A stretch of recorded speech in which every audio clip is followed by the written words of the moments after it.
इंद्रियों के गौ भी बोलते हैं। गौ मतलब इंद्रियां।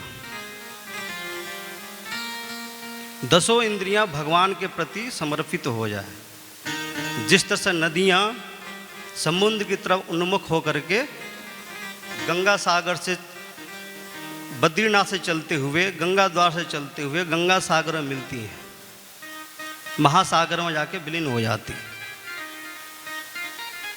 इसी तरह से इंद्रियां उन्मुख होकर के भगवान श्री ठाकुर जी के चरणों में समर्पित हो जाए, उस महासागर में विलीन हो जाए। जब महासागर में विलीन होती हैं नदियाँ, तो अपना नाम रूप गुण कर्म सब उनका नहीं रहता। जब समर्पण हो जाता है, न अपना नाम, न अपना रूप, न अपना गुण, न अपना कर्म, जब आप समर्पित कर दिए, अब उसकी चिंता, अब वो जाने। मान लीजिए आपने घोड़ा बेच दिया, मान लीजिए आपने घोड़ा बेच दिया। अब घोड़ा जिसको बेचा वह जाने उसका कब खिलाना, कब सुलाना घोड़े को। जब आप अपनी इंद्रियाएं भगवान को समर्पित कर दिए, ठाकुर जाने क्या करना है। ठाकुर कहता है कि तुम मुझे समर्पित कर दो, सारी व्यवस्था मैं कर दूंगा। तो भगवान जगन्नाथ जी के चरणों में हम अपना समर्पण करें, ये भाव होना चाहिए। अर्पण, तर्पण, समर्पण। अर्पण समाज में उन वंचित लोगों के लिए जिनके पास शिक्षा नहीं पहुंच रही। आज भी समय ऐसा है कि वैदिक परंपराएं प्रायः नष्ट हो रही हैं। गुरुकुलों में व्यवस्थाएं नहीं हैं, सब आधुनिक गुरुकुल होते जा रहे हैं। गुरुकुल खत्म हो गया, कॉन्वेंट स्कूल खुलते चले जा रहे हैं। तो हमारा अर्पण होना चाहिए उस शिक्षा के लिए, वैदिक परंपराओं को बचाने के लिए, उन बच्चों को शिक्षित करने के लिए। अगर आप शिक्षित कर देंगे तो वैदिक परंपराओं को आगे बढ़ाते चले जाएंगे। अगर जरूरी है उन गुरुकुलों की व्यवस्था करना, जरूरी है ऐसे शिक्षा का निर्माण करना, तो अर्पण उन समाज के लिए। तर्पण अपने जो पूर्वज हैं, जो आपको जन्म दिया है, जो आप जिसकी परंपरा में चल रहे हैं, उनको कहीं भूलना नहीं चाहिए। पितृ ही हैं जो आपका संतति को आगे बढ़ाते हैं। जब पितृ प्रसन्न हो जाते हैं तो आपके घर में कोई कष्ट कलह कुछ नहीं होता। और जब समर्पण, जब ठाकुर को समर्पित कर देते, सारा कुल पवित्र हो जाता है। अर्पण, तर्पण, समर्पण। तो भगवान जगन्नाथ जी के ऐसा भाव हो जीवन में कि जहां भी मैं देखूं ठाकुर वहीं दिखाई दे जाए। बहुत ही प्यारा एक श्लोक है जगन्नाथ जी का। कदाचित कालिंदी तट विपिन संगीत तरलो, कदाचित कालिंदी तट विपिन संगीत तरलो, मुदा भीरी नारी वद कमल स्वद मधुपा, मुदा भीरी नारी वद कमल स्वद मधुपा, रमा शंभु ब्रह्ममर पति गणेशार्चित पदो, जगन्नाथ स्वामी नयन पथगामी भवतु में। सभी भाव से बोले, जगन्नाथ स्वामी नयन पथगामी भवतु में। जिधर भी देखूं मेरे नयन के पथगामी हो जाए, जहां भी दृष्टि जाए वहीं प्रभु दिखाई दे। जगन्नाथ स्वामी नयन पथगामी भवतु में। ऐसा भाव हो, दिव्य भाव, जिधर भी दृष्टि जाए उधर ही जगन्नाथ प्रभु, राधा रानी, ठाकुर दिखाई दे। जगन्नाथ प्रभु, जगन्नाथ स्वामी नयन पथगामी भवतु में। ये रचना आद्य गुरु भगवान शंकराचार्य की है, जगन्नाथ अष्टकम आदि गुरु भगवान शंकराचार्य ने रचना की है। बड़े भावपूर्ण रचना है। जगन्नाथ स्वामी नयन पथगामी भवतु में। तो अपने समर्पण करना है जगन्नाथ जी को, राधा रानी को। लेकिन आजकल की समस्या यह है कि लोग कहते हैं इसे महामंत्र करें, बाकी सब कुछ भूल जाए। न यज्ञ करो, न तप करो, न दान करो, न पुण्य करो, खाली महामंत्र जपो। ऐसी धारणाएं चल रही है समाज में।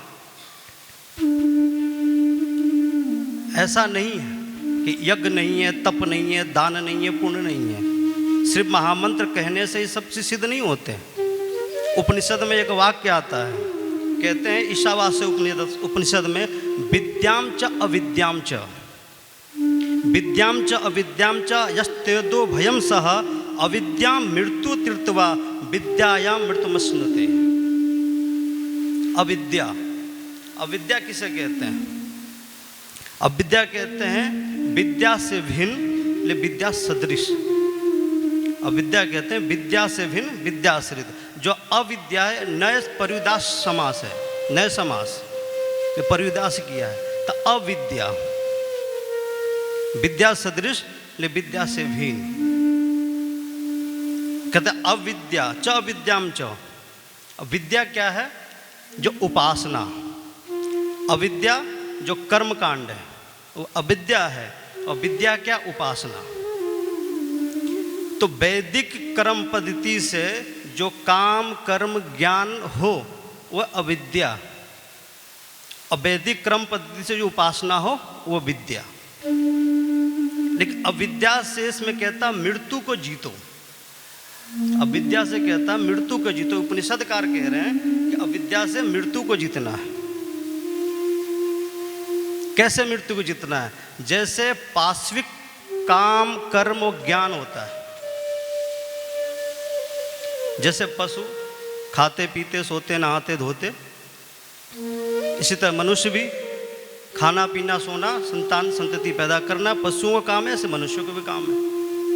तो कहते हैं अविद्या, वैदिक अविद्या से, वैदिक परंपरा से जो पाश्विक जो वृत्ति है, पाश्विक जो काम कर्म जो ज्ञान है, उसको जीतना है। अगर उसको नहीं जीते तो आप मृत्यु की तरफ जा रहे हैं। अगर आप पाश्विक वृत्ति में लिप्त हैं तो आप मृत्यु की तरफ पहुंच रहे हैं। लेकिन करना क्या हो? उसी काम को, उसी काम कर्म ज्ञान को हमें वैदिक परंपरा से जीतना है। अविद्याम च विद्या।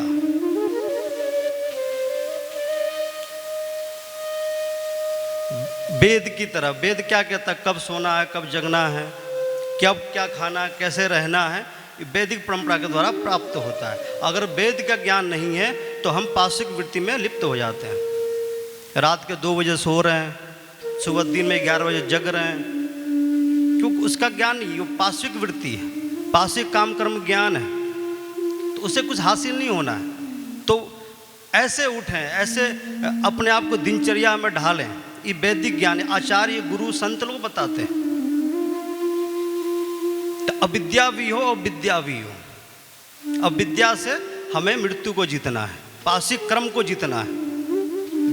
जहाँ वैदिक कर्म आ जाएगा तो पाश्विक वृत्ति अपने आप समाप्त हो जाएगी। फिर काम वही है, कर्म भी वही है, ज्ञान भी वही है, लेकिन उसका एक नियंत्रण तुम हो जाएंगे। सब कुछ नियंत्रण हो जाएगा। जब नियंत्रण हो जाएगा तो सारा काम एक साधना की तरफ पहुंचेगा। ऐसा नहीं है कि आप रात के 2 बजे, कुछ लोग ऐसे हैं कि 2 बजे तक रात तक मोबाइल ही चलाते हैं साहब, रात भर मोबाइल चलाते हैं और सुबह ब्रह्म मुहूर्त में सो जाते हैं। रात में मोबाइल चलाएंगे 3 बजे तक, जहाँ ब्रह्म मुहूर्त आया तो सो जाएंगे, और ब्रह्म मुहूर्त निकलने के तक 11 बजे तक सोते हैं साहब। बड़ी स्थिति गंभीर है आज के समय में। ये बच्चों को शिक्षा देना चाहिए। तो अविद्या कोई नहीं है। अविद्या मतलब एक नियंत्रित काम कर्म ज्ञान अविद्या है। तो कहते हैं कि भगवान संत लोग कहते हैं कि कैसे उठना चाहिए, कैसे जगना चाहिए। कहते हैं कि प्रातः स्मरामि, पहले सुबह उठते ही, ऐसा नहीं कि सुबह उठते ही अखबार, सुबह उठते ही चाय, सुबह उठते ही मोबाइल। आजकल तो चाय भी बहुत पीछे की बात है, उठते में मोबाइल चाहिए, सिरहाने में मोबाइल रहता सब। रेडिएशन कितना खतरनाक होता है, यही वैदिक परंपरा सिखाते हैं कि मोबाइल से जितना दूर रहेंगे उतना ही बचेंगे रेडिएशन से। जो भी विकास होते हैं वो विनाशवाद की तरफ ही जा रहा है। अगर उसका उपयोग है तो आपके लिए मित्र है वो, जहाँ दुरुपयोग है तो आप उससे बड़ा शत्रु कोई नहीं है। तो ऐसी स्थिति हो जाती है। तो सुबह उठते ही मोबाइल नहीं, सुबह उठना है तो क्या करना है, बहुत लोग करते हैं, सुबह उठते ही आँख खुलते ही हाथों को जोड़ लेते हैं, कहते कराग्रे वस्ते लक्ष्मी, कर मध्य सरस्वती, कर मूले स्थितो ब्रह्मा, प्रभाते कर दर्शनम। हाथ का दर्शन करें। इन दोनों हाथों में इंद्र का वास होता है, इन दोनों हाथों में इंद्र रहते हैं। जब ये दोनों हाथों में इंद्र के जब रहते हैं, दर्शन करते हैं तो लक्ष्मी की प्राप्ति होती है। कि कराग्रे वस्ते लक्ष्मी, कर के अग्रभाग में लक्ष्मी का निवास है। अब मोबाइल देखेंगे तो कौन सी लक्ष्मी की प्राप्ति होगी, उससे तो कुछ नहीं होना है। संत कहते हैं कि कैसे उठना है, जीवन कैसे बिताना है। कहते हैं प्रातः स्मरामि रघुनाथ मुखारविंदम, मंदस्मितं मधुरभासि विशाल भालम, कर्णावलंब चल कुंडल